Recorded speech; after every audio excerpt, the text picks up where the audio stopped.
Now, my name is Nyanumba Kepha, consultant nutritionist. My work actually entails addressing the lifestyle component in disease management. Yeah. So I attend patients with lifestyle diseases such as diabetes, blood pressure, cholesterol, arthritis. Zile shida ambazo zinatusumbua siku hizi just because of our lifestyle. Yeah. And we're going to be looking at those underlying conditions zimetu affect sana. And even we are seeing children at a very young age wa mtoto ako na diabetes. It was not there, kitambo kidogo, but we're going to be looking at that. But as you've talked about you being a nutritionist, and I know ni mambo ya meals hapa kule. What does a healthy meal look like? Sahi asubuhi many of us tulisha report to work. So ni ile kitu nitapata, that's what I'll eat. But let's talk about breakfast options. Now, if there's one thing we do on daily basis since childhood is we eat every day. Yes. And we don't get tired eating. We don't seem to get tired eating. And what people don't know is food can actually serve the purpose of medicine. But the same food can also cause disease. Okay. So it's very important, therefore, for us to understand what is healthy diet. Okay. Now, for me to answer that question, I also need to answer the following three questions the right way. Yes. And the first question is, what are we taking? Number two is, how are we taking our foods? And number three is, when are we taking our foods? Now, those questions actually need the right answers for us to say that our diet is actually healthy. So when we talk about what you're eating, the first thing we need to consider is we need to make sure that we cut down the foods that are rich in terms of sugar, salt and saturated fats. Okay. Saturated fats actually increase the risk of conditions kama cholesterol. So number two is actually our food combination. I've seen people take the right foods, but because of poor food combination, they still get lifestyle diseases. And next is, of course, for example, I've seen people wake up in the morning, they are eating very nutritious foods, but because of poor food combination, they gain excessive weight, and that increases the risk of weight gain. For example, if someone wakes up in the morning, and they're actually taking porridge and sweet potatoes. You see, like brown porridge is very good, but you cannot combine brown porridge and sweet potatoes. That, of course, increases a lot the risk of excessive weight gain because the two actually starches. So food combination. Of course, next is when we are taking our foods. Okay. For example, I've seen people take a lot of food, especially towards the end of the day. In fact, what we usually recommend is we are supposed to cut down our food intake as the day progresses. Unfortunately, most people actually take more food towards the end of the day. In fact, you should say that you're supposed to take your breakfast like a king, lunch like a queen, and dinner like a pauper. But most people do it the other way around. We are Africans. Yes. Maybe. So at night is when I'll eat a whole meal of, my plate will be packed up kabisa at night. Yes. Then in the morning, kidogo. Yeah. So, and in the process, of course, we gain excessive weight, and that, of course, increases the risk of, weight gain. Back to your question, you wanted to know what you can take for breakfast. Breakfast options. So, when we wake up in the morning, I know most people will take, mandazi, sausages, samosa, but those are the foods we discourage.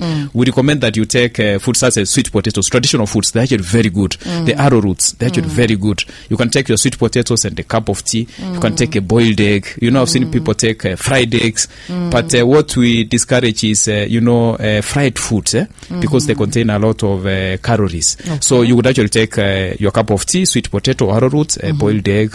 I've seen people wake up in the morning and sometimes they want to take cereals. Kuna wale wanapenda cereals. They say they want to take cereals na maziwa and some fruits. That is okay. So but oats, not the fast foods. So the oats, the Weetabix, they are high in etc. fiber. Yes. Fiber is actually very important when it comes to the digestion process. So in the morning I can't have my sweet potatoes and a sausage there and maybe an egg.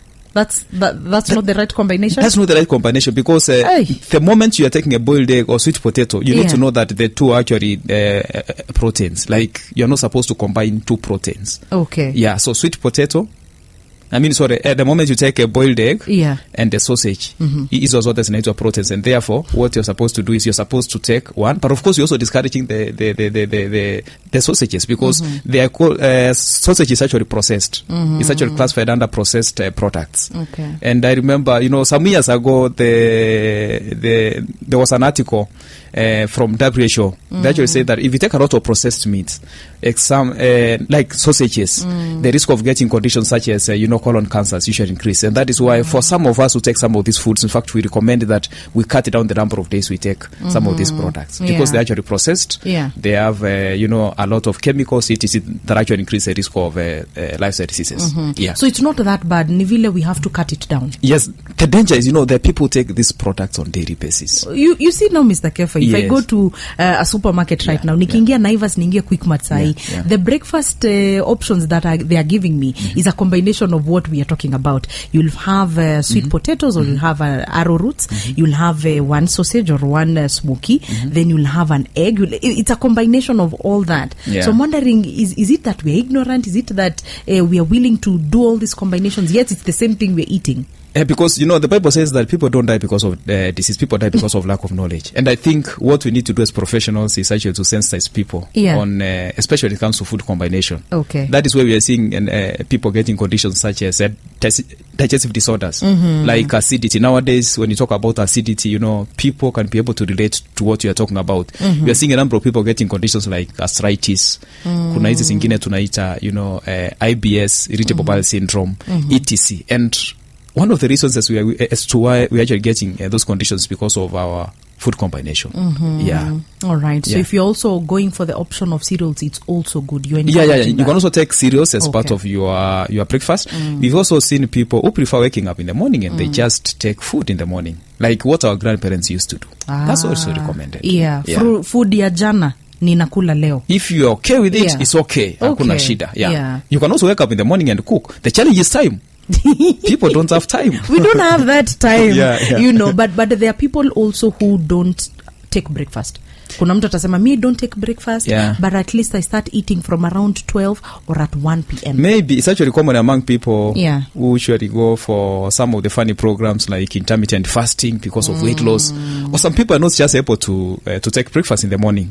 There are people who wake up in the morning and they can't manage to take something, and such people have what you call a very slow rate of metabolism, and they need assistance. So there are many reasons as to why that would actually happen.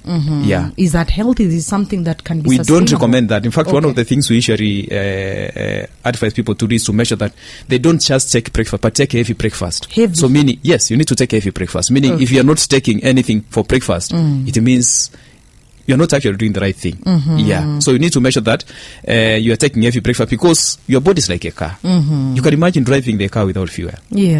So you need to measure that the first thing you do in the morning, you take a breakfast. As the day progresses, you need to reduce the amount of food you take towards the end of the day. So if I'm eating like a king, for example, right now I'm having breakfast. Right now there's someone who's listening to us and ndio anakunywa chai sahi.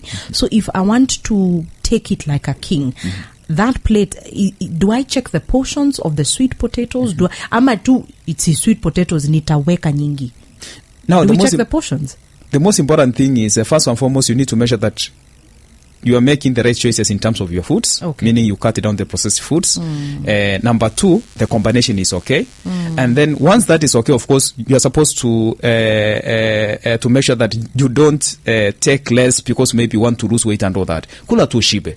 Because I've never seen anybody gain weight because of taking heavy breakfast. People gain weight because of taking heavy dinner and lunch.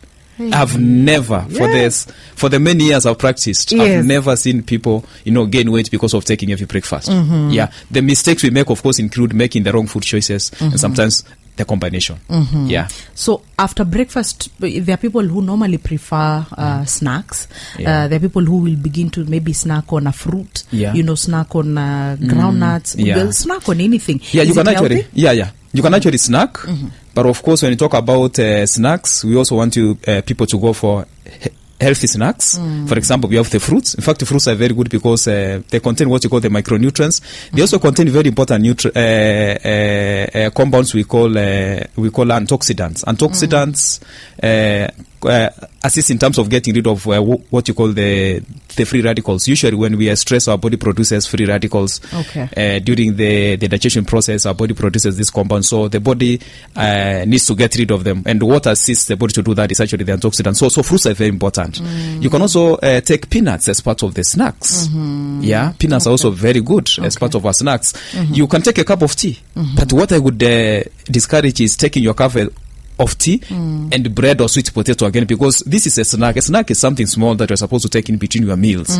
You don't take your tea and something, because that might actually appear like you're taking breakfast. So yes, so you can take something in between, because that will also assist you in terms of avoiding some of the fast foods that people take. Let's say around 10 or 4. I've seen people take, for example, the mandazis, samosas, sausages, etc, donuts, etc. Sasa tuachane na hiyo. Yes, we need to get rid of those. But you see, what we usually do as professionals is, in fact, what I need to do, what we usually do is we assist people to get rid of the cravings. You know why people take those foods is because of cravings. But are cravings bad? Yes, cravings actually, when you get the cravings, it simply means that you're lacking certain nutrients. In fact, I should say that craving is the way the body cries for nutrients. So when you're lacking nutrients, the body is simply saying that you're lacking certain nutrients. And therefore, if you come and I give you a meal plan as a nutritionist, you are not supposed to get any craving at all. You know, people get different types of cravings. The people crave for salty foods, and sugary foods, fatty foods, etc. But you're not supposed to get the cravings. And that's the feedback I get from the patients that I attend. So we're able to assist you to get rid of all those cravings. And therefore, you can see those foods and you're not going to feel like taking them, because why we take those foods is because of simply the cravings. So it's the lack of nutrients. It's the lack of nutrients. And we know that cravings are actually very common during pregnancy. Do you know why? Because women don't prepare for pregnancy. They need to come for a meal plan so that, you know, they can make sure that the body is actually ready for pregnancy in terms of nutrients, etc. We've seen some of them even eating stones during pregnancy and all that. It's just because of nutrients. So the body is literally craving for them. Yes. All right.